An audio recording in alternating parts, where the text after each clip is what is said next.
Good morning student. In last lecture we learned some inventory control technique. In today's lecture we will learn another inventory control technique. So the next is goal analysis. The goal classifications of the inventory item is done considering the nature of suppliers which determine the quality, lead time, terms of payment, continuity or otherwise of the supply and administrative work involved. As the source of supply of different items are different, which are viewed to determine the lead time, order quantity, safety stock and terms of purchase and payment. Here under this classification are as follows. Next ठिकाणी आपल्याला analysis दिले ते म्हणजे golf analysis. तर golf ॲनालिसिसच्या मध्ये इन्व्हेंटरीचं classification कशा पद्धतीने केलं जातं तर सप्लायरच्या नेचरनुसार त्या ठिकाणी आपल्याला गोल्फ ॲनालिसिसमध्ये इन्व्हेंटरीचं क्लासिफिकेशन केलं जातं.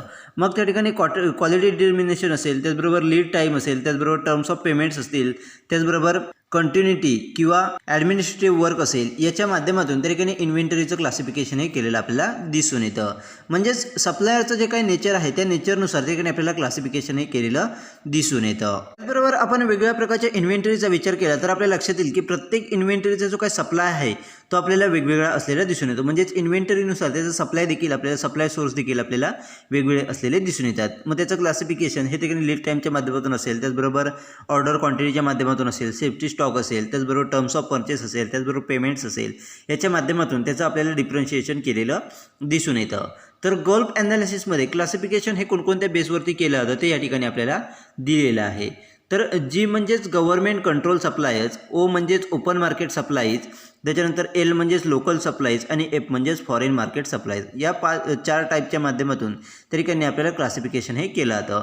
मग जीमध्ये कोणते आयटम येतात, ओमध्ये कोणते, एलमध्ये कोणते आणि एफमध्ये कोणते ते आपण आता पुढे पाहणार आहोत. G group covers item purchase from the government suppliers such as the MMTC and other public sector undertaking. Such transaction involve a long lead time and payment in advance or against delivery. First ठिकाणी आपल्याला group दिले तो म्हणजे जी group. तर जी group म्हणजेच काय तर government control supplies. तर यामध्ये कोणकोणत्या इन्व्हेंटरी इन्क्लूड केल्या जातात तर ज्या इन्व्हेंटरीज गव्हर्नमेंट सप्लायर्सकडून त्या ठिकाणी परचेस केल्या जातात किंवा त्यांच्याकडून प्रोक्यूर केल्या जातात त्यालाच त्या इन्व्हेंटरी त्या ठिकाणी आपल्या जी ग्रुपमध्ये कव्हर केलेल्या दिसून येतात. म्हणजेच MMTCच्या माध्यमातून असेल किंवा इतर जे काही पब्लिक सेक्टर अंडरटेकिंगच्या माध्यमातून आपण वेगळ्या प्रकारच्या इन्व्हेंटरी प्रोक्यूर करत असतो त्या सर्व इन्व्हेंटरी जी ग्रुपमध्ये इन्क्लूड केल्या जातात.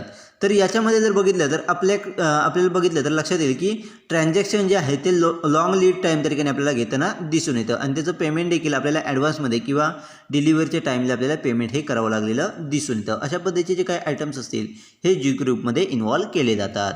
Next is the O group comprises of the item procured from the non-government or the ordinary suppliers. Transaction with this category of the suppliers involve the moderate delivery time and availability of credit. म्हणजे second next आपल्याला group दिला आहे तो म्हणजेच ओ group. तर ओ म्हणजेच काय open market supplier. म्हणजेच थोडक्यात नॉन गव्हर्नमेंट सप्लायर्सकडून किंवा ऑर्डिनरी सप्लायर्सकडून आपण जे काही इन्व्हेंटरी प्रोक्यूर करत असतो त्या इन्व्हेंटरी ओ ग्रुपमध्ये इन्क्लूड केल्या जातात. तर याच्यामध्ये ट्रान्झॅक्शन किंवा डिलिव्हरी टाईम जो आहे तो आपल्या ठिकाणी मॉडरेट असलेला दिसून येतो. त्याचबरोबर त्याच्यामध्ये आपल्याला क्रेडिट फॅसिलिटी देखील अवेलेबल असलेली दिसून येते. Next is the L group contains item brought from the local suppliers. These item are usually cash purchase. Next ठिकाणी आपल्याला ग्रुप दिला आहे तो म्हणजेच एल ग्रुप. तर एल ग्रुप म्हणजेच कोणता तर लोकल सप्लायर्स. म्हणजेच लोकल सप्लायर्सकडून आपण जे काही इन्व्हेंटरी खरेदी करत असतो त्या एल ग्रुपमध्ये इन्व्हॉल्व केल्या जातात आणि याच्यामधून इन्व्हेंटरी या ठिकाणी आपल्याला पूर्णपणे कॅश परचेसवरती आपल्याला केलेल्या दिसून येतात. म्हणजेच कॅश ट्रान्झॅक्शन त्या ठिकाणी आपल्याला झालेलं दिसून येतं. Next is F group content those item which are purchase from the foreign suppliers. The transaction with the such supplier involve lengthy procedure and lot of administrative work. म्हणजेच नेक्स्ट आपल्याला group दिला तो म्हणजेच एफ ग्रुप. तर F ग्रुपमध्ये कोणकोणत्या inventories include केल्या जातात तर ज्या फॉरेन सप्लायर्सकडून इन्व्हेंटरी आपण परचेस करत असतो किंवा खरेदी करत असतो त्या इन्व्हेंटरीज एफ ग्रुपमध्ये इन्व्हॉल्व केल्या जातात आणि याच्यामध्ये ट्रान्झॅक्शन करत असताना आपल्याला प्रोसिजर ही पूर्णपणे आपल्याला लेंदी प्रोसेस त्या ठिकाणी असलेली दिसून येते. त्याचबरोबर याच्यामध्ये मोठ्या प्रमाणात ॲडमिनिस्ट्रेटिव्ह वर्क देखील आपल्याला इन्क्लूड असलेलं दिसून येतं. त्याचबरोबर या माध्यमातून त्या ठिकाणी आपल्याला इन्व्हेंटरी मिळवण्यासाठी योग्य पद्धतीने फॉरेन सप्लायर जे आहेत त्यांचं सर्च करणं गरजेचं असतं. त्याचबरोबर पोर्ट क्लिअरन्स असतील, म्हणजेच त्या ठिकाणी जे काही बंदरं असतील त्याच्यावरती आपल्याला माल उतरवण्यासाठी जे काही क्लिअरन्स लागतात ते आपल्याकडे असणं गरजेचं असतं. त्याचबरोबर शिपिंगची योग्य पद्धतीने अरेंजमेंट त्या ठिकाणी आपल्याला करणं गरजेचं असतं. अशा पद्धतीचे वेगवेगळे फॅक्टर हे त्या ठिकाणी आपल्याला फॉरेन सप्लायर्सच्या माध्यमातून इन्व्हेंटरी मिळवताना इन्व्हॉल्व असलेले दिसून येतात. आणि अशा पद्धतीने त्या ठिकाणी ग्रुपचं इन्व्हेंटरीचं क्लासिफिकेशन करून त्याचं ॲनालिसिस हे गोल्फच्या माध्यमातून आपल्याला केलेलं दिसून येतं. म्हणजे थोडक्यात लक्षात येईल की गोल्फ ॲनालिसिसच्या माध्यमातून वेगवेगळ्या प्रकारच्या माध्यमातून जे काही इन्व्हेंटरी येत असतात, मग त्या ठिकाणी गव्हर्नमेंटच्या माध्यमातून असेल, त्याचबरोबर ओपन मार्केटच्या माध्यमातून असेल, लोकल मार्केटच्या माध्यमातून असेल आणि फॉरेन मार्केटच्या माध्यमातून त्याच्यावरती कंट्रोल मिळवण्यासाठी आपल्याला गोल्फ ॲनालिसिसची मदत झालेली दिसून येते. Next is XYZ analysis. XYZ analysis is based on the value of stock on hand. Item whose inventory value are high are called X item, while those whose inventory value are low are called Z item. Also the Y item are those which have a moderate inventory stock. Usually XYZ analysis is based on conjunction with the either ABC analysis or HML analysis. XYZ analysis is always done for the current stock in inventory and aim at classifying the item into 3 classes on the basis of their inventory value. Next ठिकाणी आपल्याला analysis दिले ते म्हणजेच XYZ analysis. तर XYZ analysis हे ठिकाणी आपल्या हातामध्ये किती प्रमाणात स्टॉक आहे त्याच्या बेसवरती आपल्याला केलेलं दिसून येतं. म्हणजेच आपल्याकडे ज्या इन्व्हेंटरीचा स्टॉक हा जास्त असतो त्या इन्व्हेंटरी X कॅटेगरीमध्ये इन्व्हॉल्व केल्या जातात आणि ज्याचा व्हॅल्यू ह्या आपल्याकडे कमी असतात किंवा ज्या इन्व्हेंटरी आपल्याकडे कमी प्रमाणात असतात त्या झेडमध्ये इन्क्लूड केले जातात. आणि ज्याची इन्व्हेंटरी किंवा ज्याचा स्टॉक हा आपल्याकडे मॉडरेट प्रमाणात त्या ठिकाणी असतो, म्हणजेच अगदी मीडियम स्केलमध्ये असतो, तो त्या ठिकाणी वायमध्ये इन्क्लूड केला जातात. अशा पद्धतीने आपल्या हँडमध्ये किंवा आपल्या हातामध्ये किती प्रमाणात स्टॉक अवेलेबल आहेत त्याच्यानुसार XYZ ॲनालिसिस हे केलेलं आपल्याला दिसून येतं. तर XYZ ॲनालिसिस जे आहे ते ABC ॲनालिसिस किंवा HML ॲनालिसिसच्या माध्यमातून त्या ठिकाणी त्याच्या कंजंक्शनच्या माध्यमातून त्या ठिकाणी आपल्याला XYZ ॲनालिसिस हे केलेलं दिसून येतं.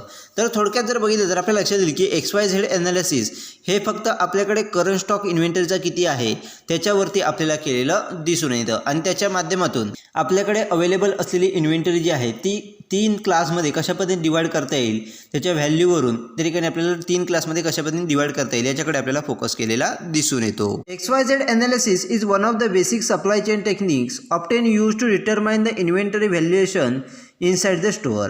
It is also strategic as it is intended to enable the inventory manager in exercising the maximum control over the highest stock item in terms of stock value. The system of categorization with the similarities to the Pareto analysis, the method usually categorizes the inventory into 3 bands, with each band having a different management control associated.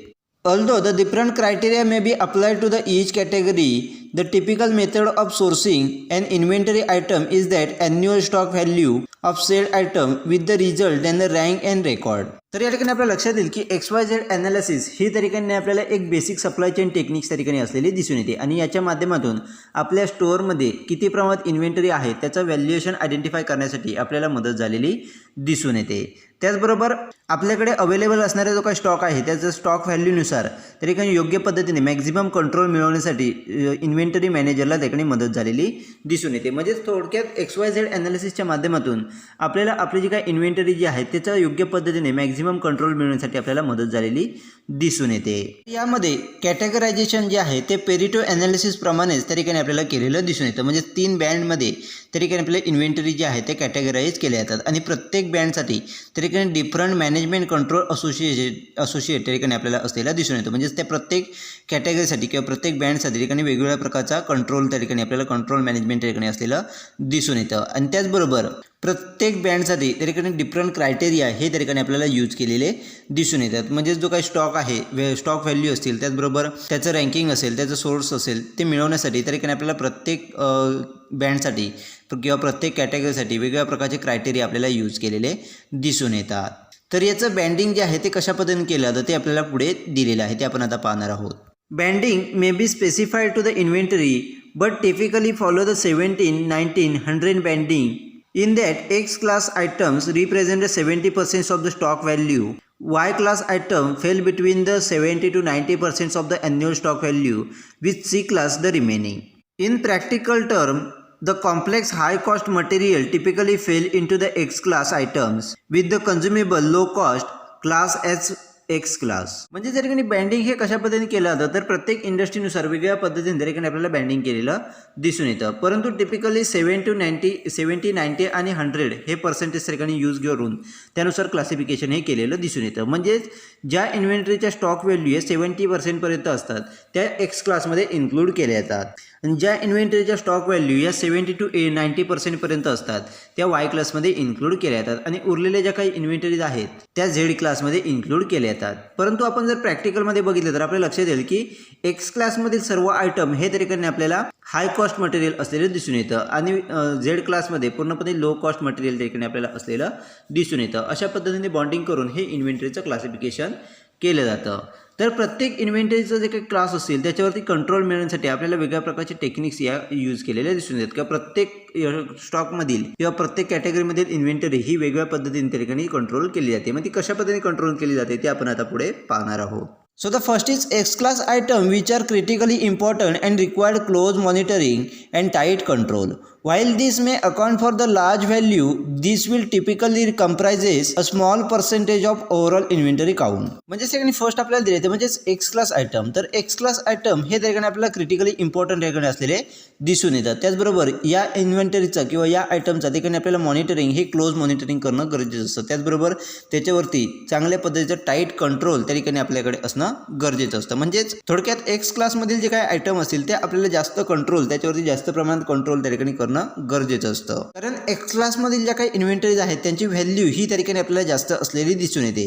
परंतु त्याचं जे काही overall count आहे किंवा overall जे काही inventory आहे त्याचे पर्सेंटेज आपल्याला कमी असलेले दिसून येतात. परंतु त्याची व्हॅल्यू जास्त असल्यामुळे त्याच्यावरती आपल्याला चांगल्या पद्धतीचं कंट्रोल त्या ठिकाणी आपल्याला असणं गरजेचं आहे. त्याचबरोबर त्याच्यावरती क्लोज मॉनिटरिंग आपल्याला करणं गरजेचं असतं. Next is Y class are lower criticality require standard control and periodic review of use. Next ठिकाणी आपल्याला आयटम दिले ते म्हणजेच वाय क्लास आयटम. तर वाय क्लास आयटम मधले जे काही इन्व्हेंटरीज असतील ते आपल्याला कमी प्रमाणात त्या ठिकाणी इम्पॉर्टंट असलेले दिसून येतात. परंतु त्याच्यावरती आपल्याला स्टँडर्ड कंट्रोल त्या ठिकाणी असणं गरजेचं असतं. त्याचबरोबर त्यांचा यूज जो आहे त्याचा पिरियडिक रिव्ह्यू आपल्याला करणं गरजेचं असलेलं दिसून येतं. म्हणजेच एक्स क्लासपेक्षा वाय क्लासमधल्या इन्व्हेंटरी या ठिकाणी कमी कंट्रोलमध्ये आपल्याला असलेले दिसून येतात किंवा त्याच्यावरती कमी कंट्रोल असला तरी आपल्याला चालू शकतो व त्याचा पिरियडिक रिव्ह्यूच्या माध्यमातून त्याचबरोबर स्टँडर्ड कंट्रोलच्या माध्यमातून आपण त्या हँडल करू शकतो. Next is Z class require a list control are sometime issue as a free stock or forward holding. Next ठिकाणी आपल्याला क्लास दिला तो म्हणजे झेड क्लास आयटम. तर झेड क्लासमधल्या आयटमवरती आपल्याला अगदी कमी प्रमाणात त्या ठिकाणी कंट्रोल लिस्ट कंट्रोल त्या ठिकाणी असणं गरजेचं असलेलं किंवा लिस्ट कंट्रोलच्या माध्यमातून आपण त्या ठिकाणी हँडल करू शकतो. त्याचबरोबर या क्लासमधल्या ज्या काही इन्व्हेंटरी आहेत त्या काही वेळेला फ्री स्टॉक म्हणून किंवा फॉरवर्ड होल्डिंग म्हणून देखील त्या ठिकाणी आपल्याला हँडल केलेल्या दिसून येतात. अशा पद्धतीने त्या ठिकाणी प्रत्येक कॅटेगरीमधल्या इन्व्हेंटरी जे आहेत त्याच्यावरती वेगवेगळ्या पद्धतीने त्या ठिकाणी आपल्याला कंट्रोल ठेवणं गरजेचं असतं. म्हणजेच त्या ठिकाणी थोडक्यात बघितलं तर आपल्याला लक्षात येईल की एक्स क्लासमधल्या इन्व्हेंटरीवरती आपल्याला मोठ्या प्रमाणात कंट्रोल त्या ठिकाणी असणं गरजेचं असतं. वाय क्लासमधील इन्व्हेंटरीमध्ये त्या ठिकाणी आपल्याला मॉडरेट कंट्रोलच्या माध्यमातून आपण हँडल करू शकतो. त्याचबरोबर झेड क्लासमधल्या इन्व्हेंटरी अगदी कमी कंट्रोलच्या माध्यमातून लिस्ट कंट्रोलच्या माध्यमातून आपण हँडल करू शकतो. अशा पद्धतीने XYZ ॲनालिसिसच्या माध्यमातून इन्व्हेंटरी कंट्रोल या केल्या जातात. Next is SOS analysis. SOS analysis is based on seasonality of item and it classifies all item into two categories, seasonal S and off seasonal O. म्हणजे सेकंड नेक्स्ट आपल्याला analysis दिले ते म्हणजेच SOS analysis. तर SOS analysis हे आयटमची जी काही सिजनॅलिटी असेल म्हणजे सीझन बेसवरती जे काही आयटम्स असतील त्याचं क्लासिफिकेशन करण्यासाठी किंवा त्याचं ॲनालिसिस करण्यासाठी आपल्याला SOS ॲनालिसिसची मदत झालेली दिसून येते. मग याच्यामध्ये इन्व्हेंटरी जे आहे ते दोन क्लासमध्ये क्लासिफाय केले जातात, सीझनल आयटम्स आणि ऑफ सीझनल आयटम्स. अशा पद्धतीने त्या ठिकाणी क्लासिफिकेशन हे केलेलं दिसून येतं. तर या ॲनालिसिस टेक्निकच्या माध्यमातून आपल्याला वेगवेगळ्या कामांसाठी ठिकाणी मदत झालेली दिसून येते. मग ती कशासाठी मदत होते ते आपण आता पुढे पाहणार आहोत. So the first is identifying item that are available only during the limited period of the year. म्हणजेच आपल्याला कोणकोणत्या प्रकारचे आयटम्स किंवा कोणकोणत्या प्रकारच्या इन्व्हेंटरी या फक्त लिमिटेड पिरियडमध्ये आपल्याला अवेलेबल असतात ते आयडेंटिफाय करण्यासाठी आपल्याला मदत झालेली दिसून येते. म्हणजेच त्या ठिकाणी कच्चा मँगो असेल किंवा रॉ मँगो असेल तो फक्त आपल्याला समर सीझनमध्येच त्या ठिकाणी आपल्याला अवेलेबल असलेला दिसून येतो. मग अशा पद्धतीचे कोणकोणते आयटम्स आहेत फक्त आपण त्या ठराविक पिरियडमध्ये किंवा ठराविक सीझनमध्येच आपल्याला अवेलेबल असतात हे आयडेंटिफाय करण्यासाठी आपल्याला SOS ॲनालिसिसची मदत झालेली दिसून येते. Next is identifying item that are seasonal but available throughout the year. However, their cost is off season are relatively high. तर नेक्स्ट ठिकाणी आपल्याला हेल्प दिली आहे ती म्हणजेच सीजनल आयटम आयडेंटिफाय करून ते इतर देखील पूर्ण वर्षामध्ये त्या ठिकाणी आपल्याला अवेलेबल असतात अशा प्रकारचे कोणकोणते आयटम आहेत ते आयडेंटिफाय करण्यासाठी मदत झालेली दिसून येते. म्हणजेच सीजनल प्रोडक्ट जे आहेत किंवा सीजनल इन्व्हेंटरी जे आहेत त्या आपल्याला इतर कालामध्ये देखील किंवा पूर्ण वर्षामध्ये आपल्याला अवेलेबल असतात. ह्या कोणकोणत्या इन्व्हेंटरीज आहेत त्या आयडेंटिफाय करण्यासाठी आपल्याला मदत झालेली दिसून येते. परंतु या इन्व्हेंटरीची कॉस्ट जर बघितली तर ऑफ सीझनला आपल्याला मोठ्या प्रमाणात त्या ठिकाणी कॉस्ट हाय कॉस्ट त्या ठिकाणी असलेली दिसून येते. मग अशा प्रकारच्या इन्व्हेंटरी कोणकोणत्या आहेत त्या आयडेंटिफाय करण्यासाठी मदत झालेली दिसून येते. Next is non seasonal item. म्हणजेच त्या काही नॉन सीजनल आयटम्स कोणकोणते आहेत ते त्या ठिकाणी आयडेंटिफाय करण्यासाठी आपल्याला मदत झालेली दिसून येते. अशा वेगवेगळ्या कामांसाठी त्या ठिकाणी आपल्याला SOS ॲनालिसिसची मदत झालेली दिसून येते.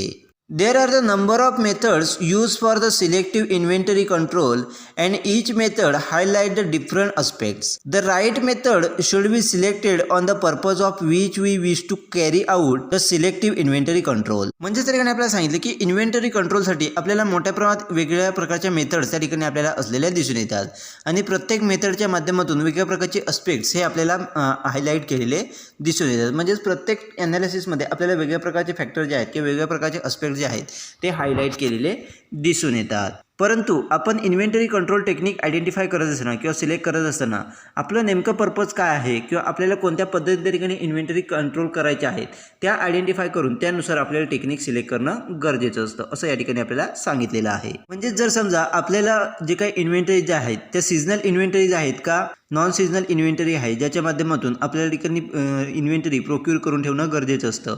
हे आयडेंटिफाय जर आपल्याला करायचं असेल तर SOS ॲनालिसिस हे देखील आपल्याला युजफुल असलेलं दिसून येतं. म्हणजे थोडक्यात आपल्या इन्व्हेंटरी या सीजनल आहेत का नॉन सीजनल आहेत हे आयडेंटिफाय करण्यासाठी आपल्याला सीजनल ॲनालिसिसची मदत झालेली दिसून येते. अशाच पद्धतीने इतर देखील ज्या काही कॅटेगरीज आहेत त्या पद्धतीने आपल्याला इन्व्हेंटरी कंट्रोल जर करायचं असेल तर त्या टेक्निक्स आपल्याला यूज केलेल्या दिसून येतात. Next is HML analysis. The item under this analysis is classified into the high, medium and low price according to their unit price. This analysis is similar to that of ABC analysis except from the difference that instead of use value, price criteria is used. The item under this analysis are classified into the three groups which are called high, medium and low. To classify the item are listed according to the distancing order of their unit price. The cutoff of the is then fixed by the management of each category. Next ठिकाणी आपल्याला method दिली आहे म्हणजेच HML analysis. तर HML ॲनालिसिसमध्ये classification कशा पद्धतीने केलं जातं तर इन्व्हेंटरीची जी काही प्राइस लेवल आहे किंवा पर युनिट प्राइस जी आहे त्या प्राइसनुसार त्या ठिकाणी आपल्याला हाय मिडियम आणि लो या तीन कॅटेगरीमध्ये क्लासिफिकेशन केलं जातं. म्हणजे ज्याप्रमाणे आपण ABC ॲनालिसिसमध्ये प्रोडक्टच्या यूज व्हॅल्यूनुसार आपण जे काही क्लासिफिकेशन करत होतो त्याच पद्धतीने या ठिकाणी प्राइस क्रायटेरिया यूज करून इन्व्हेंटरी या क्लासिफाय केल्या जातात. तर यामध्ये इन्व्हेंटरी ह्या हाय मिडियम आणि लो या तीन कॅटेगरीमध्ये क्लासिफाय केल्या जातात. तर प्रत्येक कॅटेगरी किंवा प्रत्येक ग्रुपचा जो काही कट ऑफ रेट आहे किंवा कट ऑफ प्राइस रेट आहे तो त्या कॅटेगरीच्या त्या ग्रुपच्या मॅनेजमेंटच्या माध्यमातून डिसाईड केला जातो. म्हणजेच हायमध्ये कोणत्या प्राइस रेंजचे प्रोडक्ट आले पाहिजेत, मिडियममध्ये कोणत्या प्राइस रेंजचे प्रोडक्ट आले पाहिजेत आणि लोमध्ये कोणत्या प्राइस रेंजचे प्रोडक्ट आले पाहिजेत हे त्या मॅनेजमेंटच्या माध्यमातून डिसाईड केले जातात. म्हणजेच थोडक्यात एक ठिकाणी आपल्याला फॉर एक्झाम्पल दिलं आहे जर समजा प्रोडक्टची प्राइस ही 1000 रुपये असेल तर तो हाय क्लास कॅटेगरीमध्ये क्लासिफाय केलं जातं. आणि जर समजा प्रोडक्टची प्राइस ही त्या ठिकाणी 150 ते 1000 पर्यंत असेल तर ती मीडियम क्लासमध्ये क्लासिफाईड केली जाते. आणि जर समजा प्राइस ही त्या ठिकाणी आपल्याला 150 म्हणजे 150पेक्षा कमी असेल तर लो कॅटेगरीमध्ये क्लासिफाय केली जाते.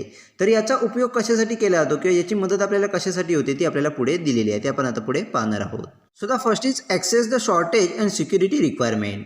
म्हणजेच प्रोडक्टचा शॉर्टेज असेल किंवा प्रोडक्टची सिक्युरिटी जी आहे ती आपल्याला मेंटेन करण्यासाठी त्याचा ॲक्सेस मिळवण्यासाठी आपल्याला मदत झालेली दिसून येते. Next is keep control over the consumption of unit. म्हणजेच प्रत्येक आयटमचं किंवा प्रत्येक इन्व्हेंटरीचं कन्झम्पशन किती होतं आहे त्याच्यावरती कंट्रोल मिळवण्यासाठी आपल्याला या टेक्निकची मदत झालेली दिसून येते. Next is determine the frequency of the stock verifications of the item according to their price. म्हणजेच आयटमची जी काही प्राईस असेल किंवा इन्व्हेंटरीची जी काही प्राईस असेल त्याच्या प्राईजवरून तो स्टॉक जो आहे किंवा ती इन्व्हेंटरी जी आहे त्याचं व्हेरिफिकेशनची फ्रिक्वेन्सी किती असली पाहिजे हे डिसाईड केलं जातं. म्हणजेच हाय प्राईस जर असेल तर त्याची फ्रिक्वेन्सी ही जास्त असलेली दिसून येते. म्हणजेच वीकमधून एकदा किंवा वीकमधून दोनदा किंवा वीकमधून तीनदा हे तरीकेने आपल्याला व्हेरिफिकेशन त्या आयटमचं केलं जातं. आणि जर समजा लो प्राईस असेल तर महिन्यातून किंवा 6 महिन्यातून किंवा वर्षातून एकदा किंवा दोनदा तरीकेने आपल्याला व्हेरिफिकेशन हे केलं जातं. अशा पद्धतीने फ्रिक्वेन्सी किती ठेवली पाहिजे, व्हेरिफिकेशनची स्टॉक व्हेरिफिकेशनची फ्रिक्वेन्सी किती असली पाहिजे हे डिटरमाइनिंग करण्यासाठी आपल्याला HML एनालिसिसची मदत झालेली दिसून येते. Next is evolve buying policies to control purchase. म्हणजेच आपले इन्व्हेंटरीचा जो काही परचेस आहे तो कंट्रोल करण्यासाठी आपली जी काही बाईंग पॉलिसी आहे ते ठरवण्यासाठी आपल्याला मदत झालेली दिसून येते. त्याचबरोबर आपले जे काही प्रोडक्टचा परचेस आहे तो कंट्रोल करण्यासाठी आपल्याला या एनालिसिसची मदत झालेली दिसून येते. अशा पद्धतीने वेगवेगळ्या टेक्निकच्या माध्यमातून इन्व्हेंटरी ज्या आहेत त्या कंट्रोल केल्या जातात. प्रत्येक कंट्रोल टेक्निकच्या माध्यमातून त्या ठिकाणी वेगवेगळ्या एस्पेक्टच्या माध्यमातून त्या ठिकाणी इन्व्हेंटरी ह्या मॅनेज केल्या जातात आणि त्याच्या माध्यमातून प्रत्येक इन्व्हेंटरी ज्या आहे ती त्या ठिकाणी आपल्याला वेगळ्या पद्धतीने कंट्रोल केलेली दिसून येते. नेक्स्ट या ठिकाणी आपल्याला दिले ते म्हणजेच इकॉनॉमिक ऑर्डर क्वांटिटी EOQ. तर EOQ म्हणजे नेमकं काय आणि त्याचा यूज कशासाठी केला जातो ते आपण नेक्स्ट लेक्चरमध्ये पाहणार आहोत.